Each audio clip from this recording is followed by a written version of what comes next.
Unidos. O Sergei Lavrov, né, que é o chanceler russo, ele... Até separei a notícia aí, que é a notícia 1, que é da agência de notícia TASS, que é a agência russa. Ele falou agora acho que dia 24, se eu não estou enganado, agora de setembro, ele na ONU, ele disse que ele recebeu informações de alto escalão, de inteligência, de que está sendo programado o reinício da guerra no Irã. Né? Então ele está anunciando que está sendo preparada uma nova ofensiva dos Estados Unidos e de Israel contra os iranianos, e isso aí pode trazer alguns problemas, né? Sem falar que o próprio jornal israelense, o Israel Hayom, né? Lembrando que em hebraico Hayom é hoje, né? Então seria Israel hoje, né? No jornal Israel Hayom também saiu essa notícia, né? Israel e Irã estão numa nova rota de colisão. E eles vão dizer que eles dizem na matéria que a próxima guerra ela vai ser mais dura, né? Mais violenta, mais longa e tal. E então existe uma perspectiva de que algo vai acontecer em breve no Irã e no Oriente Médio, né? Um aquecimento, um reaquecimento dessa guerra, um retorno dessa guerra dos 12 dias, né? Que foi aquela guerra que houve entre Israel e o Irã, né? Com bombardeio mútuo. Agora... E que os Estados Unidos ajudaram, né? Usaram o B-2 Stealth, né? Aquela aeronave. Então, existe uma suspeita que esse conflito vai voltar. É lógico que um conflito dessa proporção pode desembocar para um conflito mais regional, envolvendo toda a região do Oriente Médio e talvez envolvendo atores externos, né?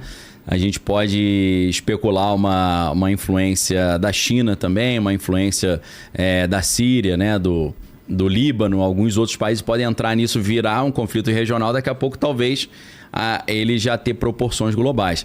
Mas uma notícia muito estranha também que chegou no dia de hoje foi que lá nos Estados Unidos estão... tendo alguns relatos, né, como o ex-agente do FBI, John Gualdolo, ele deu uma entrevista recente, né, para o canal Real America Voice, e ele disse o seguinte, né, na verdade eu não sei se foi domingo ou se foi hoje, ontem ou hoje.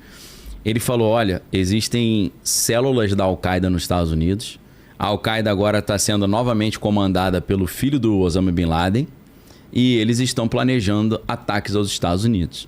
Eles disseram que segundo essa análise de inteligência, né, informações de inteligência, tem 1.000 terroristas da Al-Qaeda lá nos Estados Unidos e a ideia é que eles se espalhariam em 10 grupos de 100 e eles fariam ataques em algumas cidades.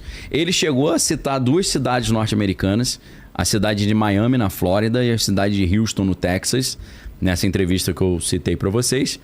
E ele disse que ele confirma uma informação que eu tenho lido e escutado nos últimos dias, que é o seguinte: eles estão programando também os bandidos lá se passar por médicos, bombeiros e policiais.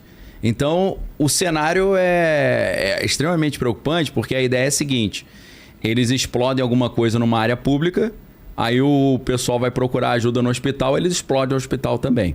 É isso que eles estão falando, né? Então, um cenário bem preocupante. Isso é o mesmo discurso que uma ex-agente da CIA chamada Sarah Adams, ela tem falado muito. Desde o ano passado, ela fez algumas participações no Sean Ryan Show, que é um podcast bem interessante, né? O Sean Ryan é um ex-agente da CIA, um ex também fuzileiro naval americano. Ele tem um podcast bem voltado para essa área militar.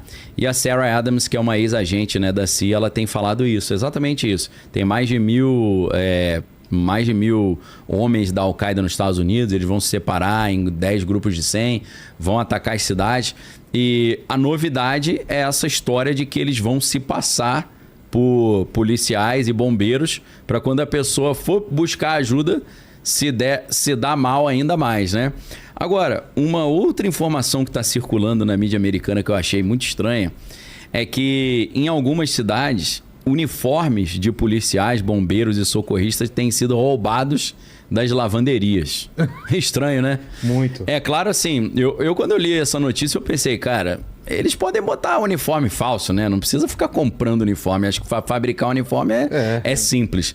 Mas uma coisa estranha que acontece também é que alguns meses atrás, tanto em Wyoming quanto na Califórnia, sumiram ali 30 toneladas de nitrato de amônio. E nitrato de amônio é uma substância que pode ser usada para fabricar bombas, né? Então tá um clima meio estranho, tá um clima nos Estados Unidos ali, meio de véspera de um novo 11 de setembro. Esse é o Sean Ryan, né? Que tem o podcast Sean Ryan Show. Então tá um clima estranho. Agora, se a gente está perguntando da possibilidade de ter uma terceira guerra mundial, e se os Estados Unidos estão se preparando para uma terceira guerra mundial, se houver um novo 11 de setembro, é lógico que isso favorece, né? Porque os Estados Unidos vão ter que responder. Agora, se você tiver não apenas algum atentado no local público, mas um atentado nos hospitais que estão atendendo as vítimas, meu irmão, aí o ódio vai ficar maior ainda, a raiva, né? A indignação, e isso pode promover um cenário de um conflito mais de proporção global também. Então, é uma preocupação que está sendo circulada nos Estados Unidos. São pessoas de inteligência que têm falado, né, esse tipo de informação. Mas é claro, né, aí entra a galera da conspiração. O pessoal da conspiração já fala o seguinte: existe um interesse norte-americano de começar um conflito no Oriente, mas eles precisam de uma justificativa. Então, está sendo programada uma operação de bandeira falsa. Algum grupo dentro dos Estados Unidos vai atacar o próprio território americano, se passando por outro grupo para poder justificar esse ataque ao Oriente, né? A gente sabe que isso tudo é muito especulativo, é muito conspiratório, mas vários conflitos foram iniciados exatamente por operações de bandeira falsa. Como hoje, mais ou menos, já é quase um consenso de que a entrada dos Estados Unidos na Guerra do Vietnã foi desencadeada por uma operação de bandeira falsa, que é o famoso incidente do Golfo de Tonkin, né? Que uma embarcação americana estaria passando pelo Golfo de Tonkin e teria sido atacada por forças vietnamitas, mas documentos liberados em 2003, né, pela Lei de Acesso à Informação, mostraram que uma boa parte dessa história meio que foi fabricada. Não houve realmente um ataque, né, contra essa embarcação americana no navio de Tonkin. Eles mesmos explodiram uma parte da embarcação. Então, operação de bandeira falsa é sempre um negócio muito conspiratório, mas a história mostra que tem sido recorrente o uso desse tipo de estratégia, né? Então, esse cenário, assim, meio que pré-11 de setembro 2.0 é algo muito preocupante que reforça essa possibilidade de acontecer um catalisador, a gente pode chamar, de um novo conflito de proporções globais, né? Espero que não, estou torcendo e orando para que não aconteça nenhum atentado desse tipo, mas aceleraria esse cenário de conflito. É que eu acho que fazia tempo que a gente não tinha no mundo tanto líder que você não consegue prever as ações dele, né? É Putin, o Trump, eu estava vendo hoje, só para ver declarações dele de hoje, assim. Só loucura. 100% ele vai taxar 100% de filme que for filmado fora dos Estados Unidos. Tá falando que o Brasil vai ensinar o Brasil a leis de comércio. Então, assim, ele parece que todo dia ele tá criando coisas bombardeando para só falarem dele, né? Isso é meio preocupante, porque é um cara que ele como que ele vai solucionar a guerra? Porque uma hora ele parece que tá mais do lado do Putin. Agora ele tá mais contra, né? A favor da Ucrânia. A favor da Ucrânia, né? Quando ele assumiu a revista Economist, eu não sei se a galera consegue achar depois aí, a Economist publicou uma edição, a capa em laranja assim, com o Trump gritando, e o título era The Age of Chaos, a Era do Caos, né? A gente já mostrou isso numa outra live, depois acho isso aí. É verdade. Então, assim, parece que Economist foi ali profética mostrando, né? Eu sei que para ele, para a figura dele, é muito importante isso. É bom. Os Estados Unidos está sempre como notícia, eu acho que isso ele consegue muito. Tá no hype ali. No hype. Agora, a gente fica com medo mesmo em cima dessas guerras. Ele falou que solucionou 7 guerras, né? Na discurso na ONU ele falou isso. No discurso da ONU. Mas é interessante porque esse discurso mais assim pacifista que foi o que ele prometeu durante toda a campanha. Eu assumindo, no dia seguinte eu acabo com a guerra na Ucrânia. Então, só que aí teve o belo acordo dos minerais estratégicos, né? Minerais raros com a Ucrânia. Porque ele falou para a Ucrânia, olha, aí a revista, Age né? The Age of Chaos. A revista Economist. Então, ele na primeira gestão do Trump, ele teve muito esse discurso de América para os americanos, né? America first, América primeiro. Não quero briga externa, eu quero olhar em primeiro lugar os interesses norte-americanos. Não vou ser xerife do mundo.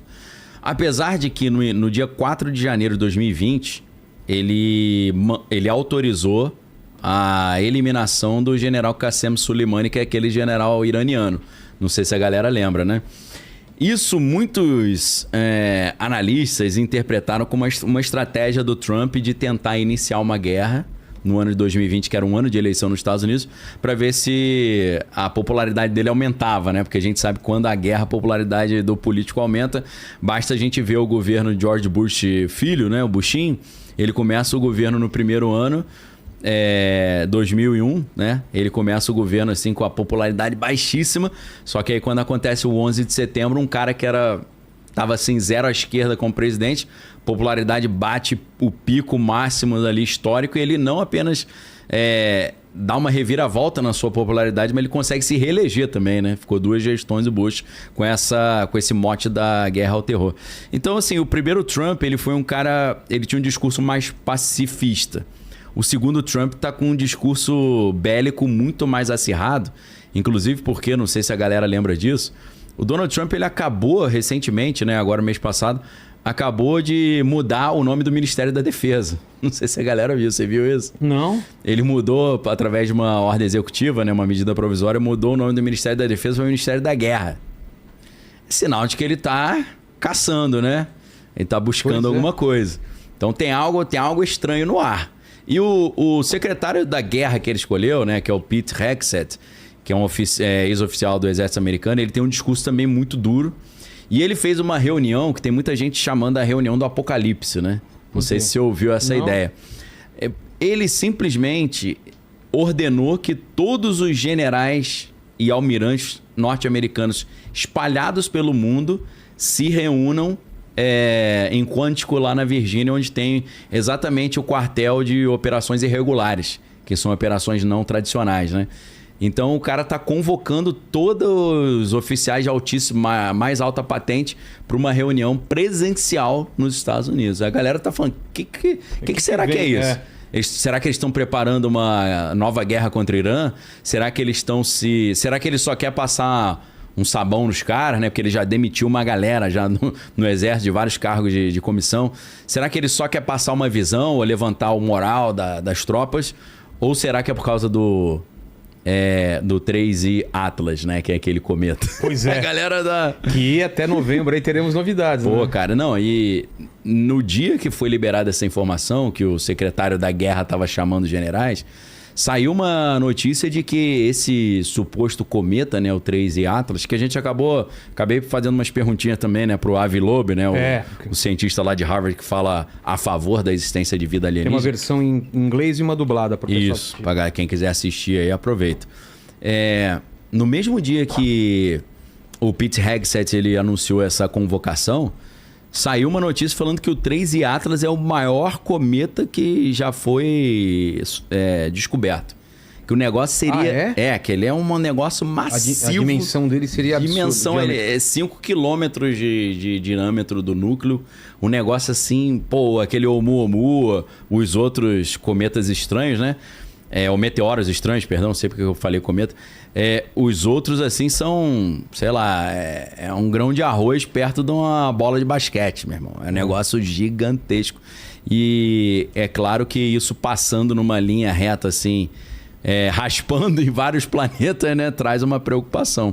Aí, já que aqui a gente liga os pontos, né, a gente lembra daqueles filmes Não Olhe Pra Cima, né? Ou andando um pouquinho mais para trás, Impacto Profundo. Aliás, agradecer demais o pessoal que nos comentários, você já viu, né? Tem um pessoal que faz uma lista de todos os livros e filmes. Valeu. Aí eu fixo lá depois, porque eu peço pra minha equipe aqui, ninguém faz isso, vai lá eu de madrugada procurar e fixar. Joga lá no grupo, o pessoal, todo mundo dá um migué. Mas fiquem ligados.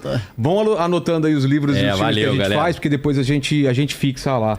Então aqui de cara já vou falar de 3 filmes, né? Não Olhe Pra Cima, Impacto... Aí uns que saíram na mesma época, acho que 98 talvez. Impacto Profundo e Armagedon. Eles saíram na mesma época. Foi no mesmo ano, eu acho, né? Não me lembro. São mineradores que vão tentar instalar bombas explodiu o meteoro. Pra desviar a rota. E o Impacto Profundo, ele chega a bater? Eu não lembro. Cara, eu só lembro do Armagedon. O Armagedon é com o Bruce Willis, né?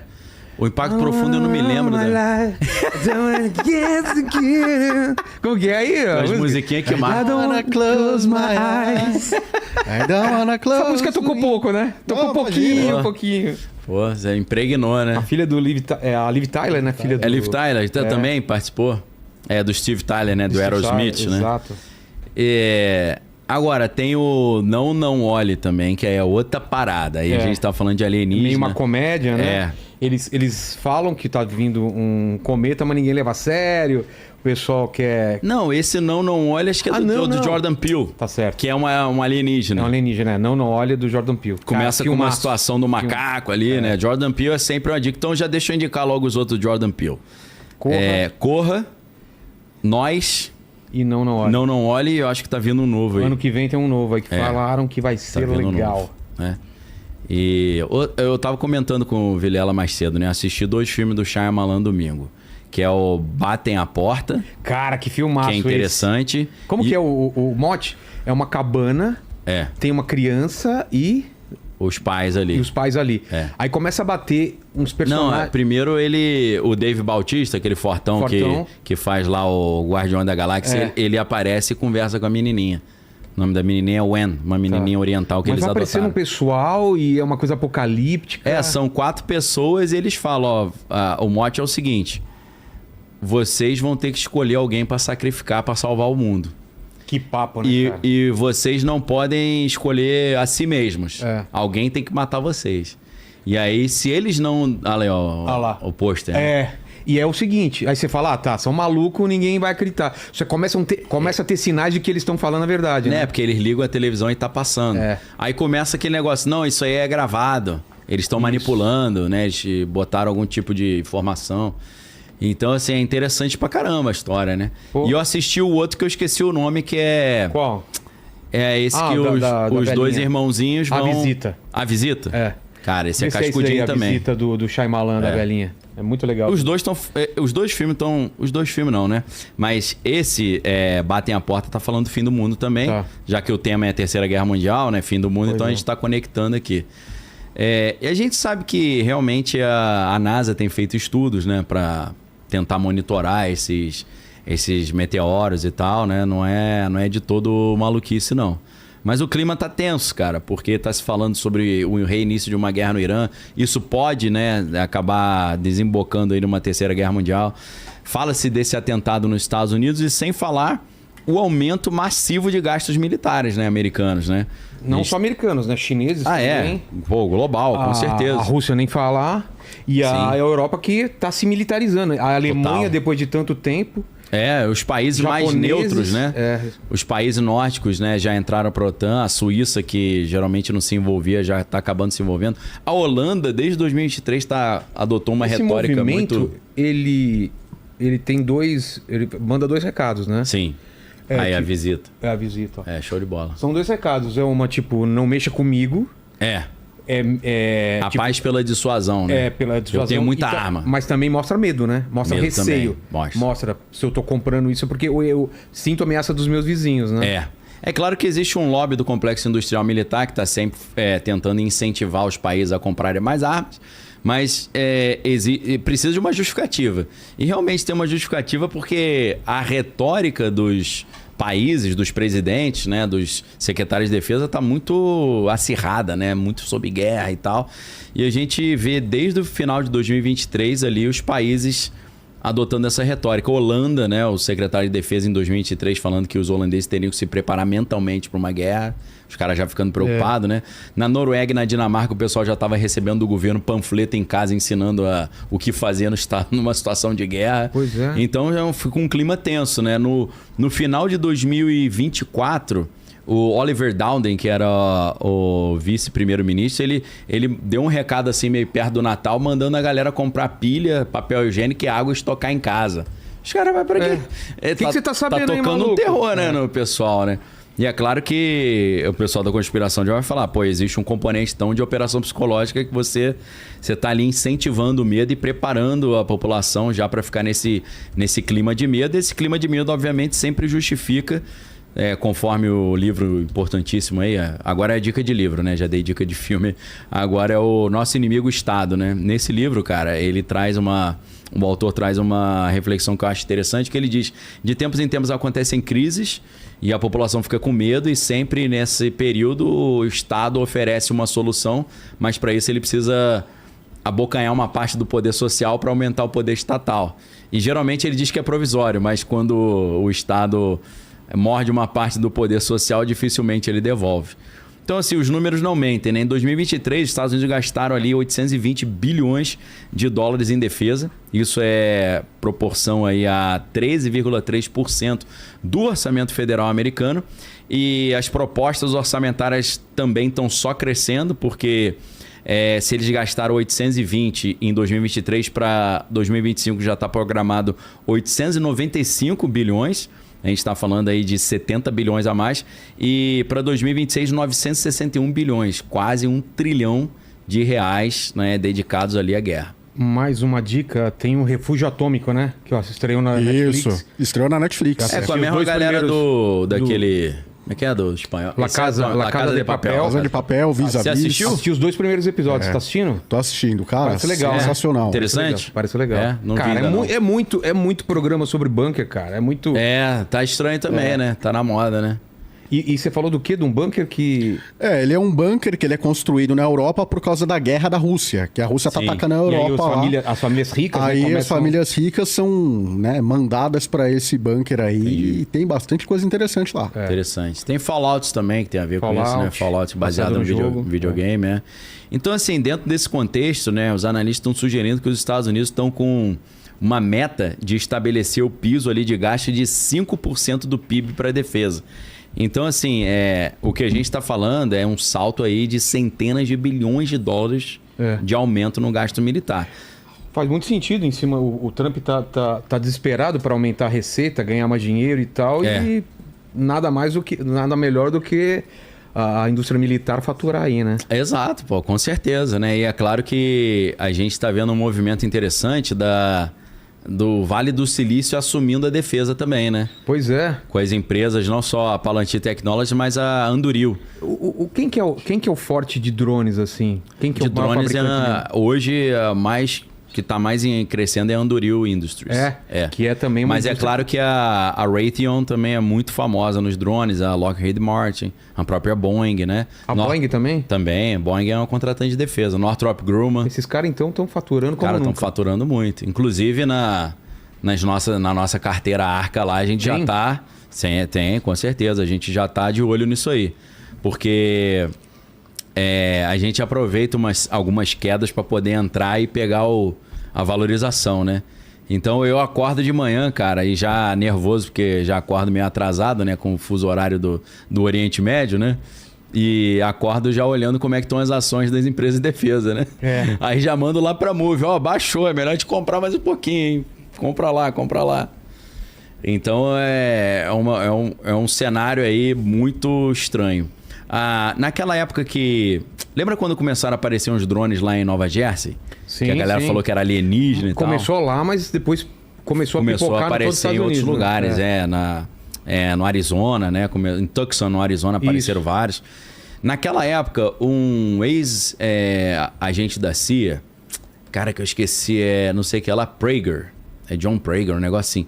Ele disse que eram drones da Raytheon. Entendeu? Então, qual o motivo? Testes? Seriam testes de armamentos novos e tal, e eles não podiam falar, é o nosso drone novo, era melhor manter o sigilo e botar na conta de um objeto não identificado, né? Sim. Então ele estava comentando que Por que não fazer esses testes num deserto, num lugar... Cara, eu achei meio estranho, talvez para pegar de surpresa algumas bases, para ver como é que se elas conseguiriam detectar ou não. Entendi, pode ser. Né?